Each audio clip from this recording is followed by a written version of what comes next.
Hi guys, welcome back to the channel. We're starting with some good news.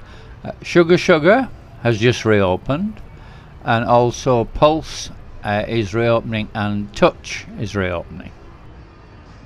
You open? What time? What time you open? 7? You open at 7? I just spoke to the manager at Pulse, the one to the right down here, and they're also reopened already. Actually, yesterday they reopened.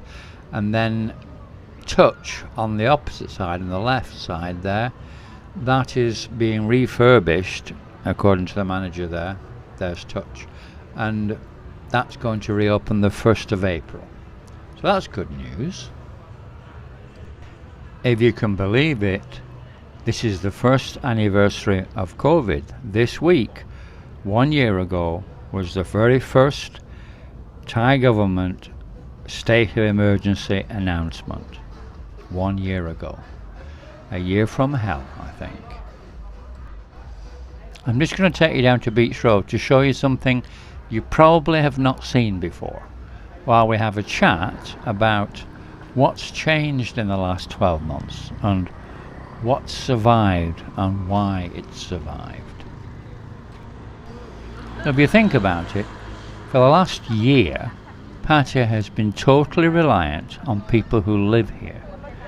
Now those people are not newbies, they know the score, and they know it only too well. And they avoid all the rip-off places. That includes Walking Street, of course. And they avoid all the places which are normally swamped by tourists, because they overcharge for everything. So those places have found themselves with 0 customers, and they've had to close down. They've had no choice. But if you go to other places, which I'm going to show you in a minute, just as some examples, they're still doing quite well, thank you very much. They're still surviving, and they will survive through until probably the end of the year, when the majority of proper tourists start to come back again with vaccinations and all that. Why is Soi Buakhao and Tree Town area doing quite well at the moment? I mean, on a Saturday night it was reasonably busy. It's called giving value for money. And it's not only Buakhao and Tree Town. There are the odd place, like down on Walking Street, there's one place in particular which is still very busy. Windmill. Why?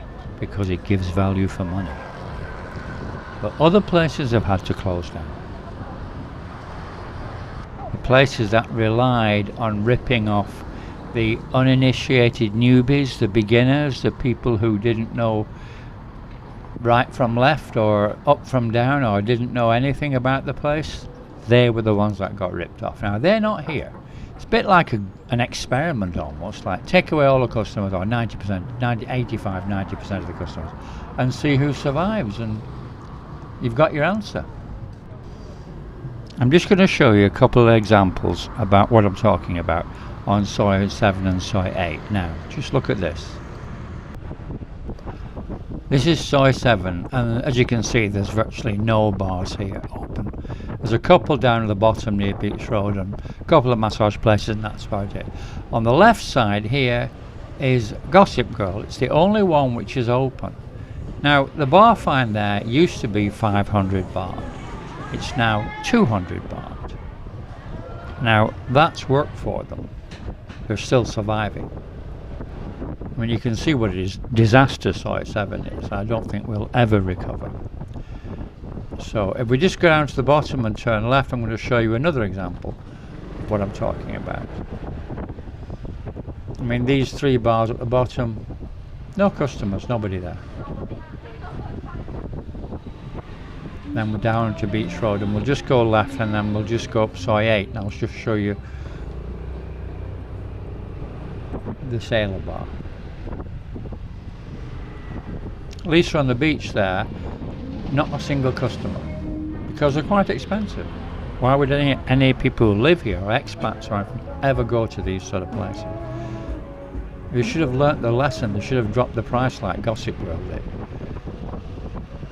Now, Sailor on the left here, no customers.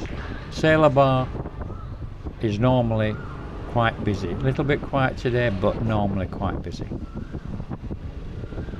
I mean, look at the rest of Soy 8. It's a joke. Right, enough of that. Let's move away from here. By the way, if you're wondering if there are any coconuts in the coconut bar, there are, but you have to go much further down near the Wave Hotel and further down toward Walking Street to find them. I'll just show you Walking Street as it is at the moment.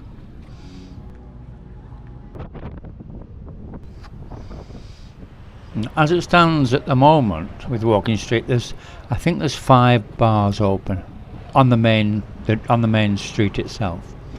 5 go-go's open. And they haven't dropped the prices. There's only one at the end, Pin-Up.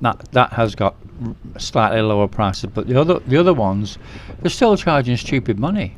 You know, that's why there's no customers. There's nobody in these places. I don't know why they're wasting their time opening, because there's nobody here. In fact, a lot of the girls have left and gone to work in gents clubs, because that's where the business is. That's where all the expats go and everything. And the prices have dramatically changed. Talking to one girl who used to work in one of these go-go's, and she used to have a car and a fancy condo and 2 motorbikes and a couple of sponsors, all gone. Sponsors have basically said, well, I can't get there, so what's the point, and stopped sending money, and everything else had to get sold, and there's no customers in the go-go, so she ends up working in gents clubs. That's just one example. So from what was ST, if you know what I mean, 3000 and LT 5000 is now ST 1000 and LT 2000. That's how far it's dropped. And Insomnia here, very few people in the place. Very few. It's really dramatically changed, but will they learn the lessons about value for money? I very much doubt it. The Thais don't seem to see things clearly. I don't know why, but they just don't. Anyway, there's nothing more up here. We'll stop this here.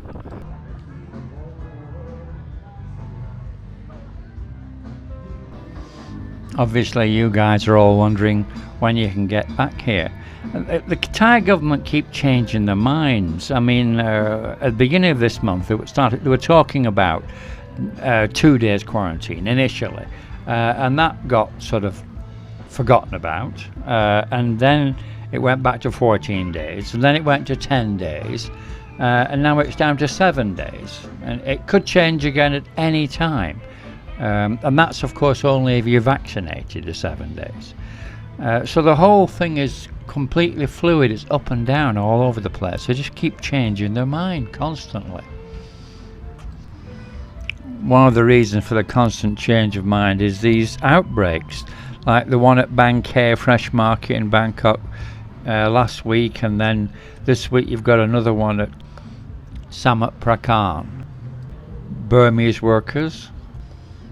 Realistically, all these quarantine ideas, like the STV, Special Tourist Visa, the Golf visa, the Villa visa, the area quarantine, they're all just a complete failure, because no one wants to come back in numbers and do any quarantine at all. They'll do vaccinations, then if you do a negative test and you're vaccinated, then they will let you in. That's what people are thinking. They're waiting for that, but they're not doing it at the moment. It's still some sort of quarantine that they're talking about. So they're not going to get the numbers back. They're just not going to happen. People will not do quarantine. They should have learnt that by now. The government have also decided to allow Songkran this year, the water festival, but the traditional one, because the traditional New Year water festival is not really a festival at all. Traditionally, it's just pouring like a thimble full of water over a Buddha statue or over a friend, or dripping it from a flower over a friend to cleanse them and of the sins of the year before and all that. That's what it is, and that's all that they're allowing. So the water fighting is not being allowed. There's no water guns going for sale, no water fighting at all. That's all been cancelled, but they're allowing traditional greetings, if you like, if you want to call it that. Now that's being allowed. Just going back to the subject of changes, one of the other changes which has occurred, which is keeping a lot of bars alive, is live streaming. And what they're doing now, because people don't want to be on live stream, they don't want to be in the bar when they're live streaming, they're doing the live streaming upstairs some places. There was one bar on Soy Boomerang where they have girls downstairs and they have girls upstairs. The problem is that a friend of mine was chatting to a girl downstairs. I bought her a couple of drinks, was thinking about doing ST, and next thing the mama son comes, grabs the girl and says, "You're due upstairs. Customers upstairs are asking for you." And she vanished, and that was the end of it. So those two drinks were wasted. That's another change which I think you won't like. We'll wait and see if that disappears at the end of this period. I'm just going to show you another value for money place. We're going to jump back to this afternoon because I bought some new eyeglasses today. So I'll show you where I bought them because they were maybe 4,000 baht cheaper than I'd previously been quoted. So yeah, we're on Sorbacao here. Oh, that nail shop there, by the way, another value for money place because it's been here for years and all the other shops have vanished, gone. That's the only one left. So this number one bar here used to be an optician's, the Sharon Optical, and it had no customers during the COVID period, and it closed, and it's now a bar. But further up here, there's a lady who has her own optician's shop, a trained optician she is, but she's got her own shop. And I went up here. She made some glasses for me last year for the computer and they were great. And prescription. Now I've got some progressive ones which I'm having made by her. So this is the shop, RNA Opticians or Optic, and that's the lady, and she's really good. Hi. Okay. Oh. So I want to give you an extra 1,000 because for a deposit. Yeah. Okay. And you have the frame here. You have or not? So I want to just look again. You have. Okay, because I'm making a little video here now. Okay, so that's the one that I've chosen. Yeah. Right. And it's progressive lenses. Yeah. And it's the best one of the progressive lenses. Great. You have the chart for pick the colours. You can show me. Yeah, that's right. Yeah. So these are all permanent colours, and this one I have the light grey permanent colour. Great. So that's great. That's fine. And maybe about 10 days, 1 week, 10 days? 1 week per 10 days, maybe 7 days, yeah. Okay. Huh? Great. I shall see you soon. Okay, thanks a lot. Thank you. Thanks. So I'll let you guys know if those eyeglasses that I'm getting are good in a week's time. So if you want to go there, you can do. Anyway, thank you for watching. I hope that you got some information from this and it was an interesting chat. I wanted to make lots of comments about what you think about everything, about the changes and all the rest of it. So thank you very much. Please subscribe and like and share and ring the bell, and I shall see you on the next video.